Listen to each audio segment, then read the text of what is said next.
Dorsey is an adjunct senior fellow in Rajaratnam School of International Studies. He joins us live from Singapore. On the one hand, James, the US coalition is, as we heard there, successfully repelling some of these Houthi attacks in the Red Sea. But on the other, despite the might of the US and other navies, this is still proving a huge disruptor to global trade. So who would you say is winning in the Red Sea?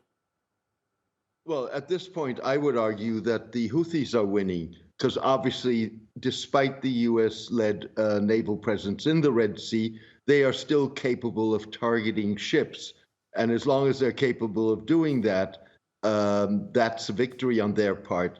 The problem, of course, is that what the US naval presence does, it's defensive in a sense. It's trying to deter, to inhibit, or to intimidate, if you wish.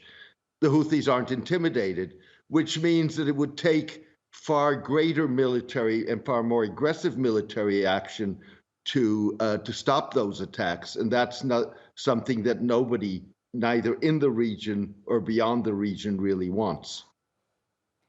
I mean, this is a huge priority for the US, so much so that during his tour of the Middle East region over the weekend, Blinken mentioned these attacks on shippings before he even mentioned Palestinian deaths.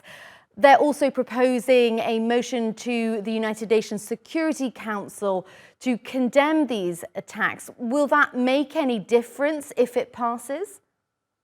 Well, clearly keeping the shipping lanes open and secure is an American national interest, and it's a national interest of countries in the region, particularly US partners.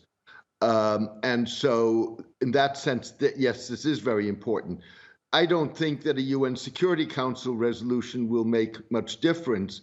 The Houthis probably are not going to abide by it. Those countries that want to stop to the Houthi attacks will already be telling the Houthis that and don't need a UN Security Council resolution for that.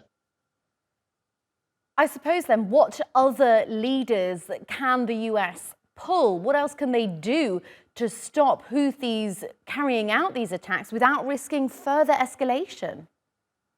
Obviously, a ceasefire in Gaza would do the trick. The Houthis have been very clear. They're not trying to disrupt shipping as such. They're targeting Israel-related vessels and have said they will do so as long as the war in Gaza continues. But that's a ceasefire in Gaza is not what the United States is trying to achieve at this point, at least not publicly. And so, as a matter of principle, I don't know how much there is that the United States can do without essentially attacking the Houthis in Yemen. And that's not something either the United States or the Gulf states or other regional players would like to see. All right, James Dorsey from Singapore, thank you.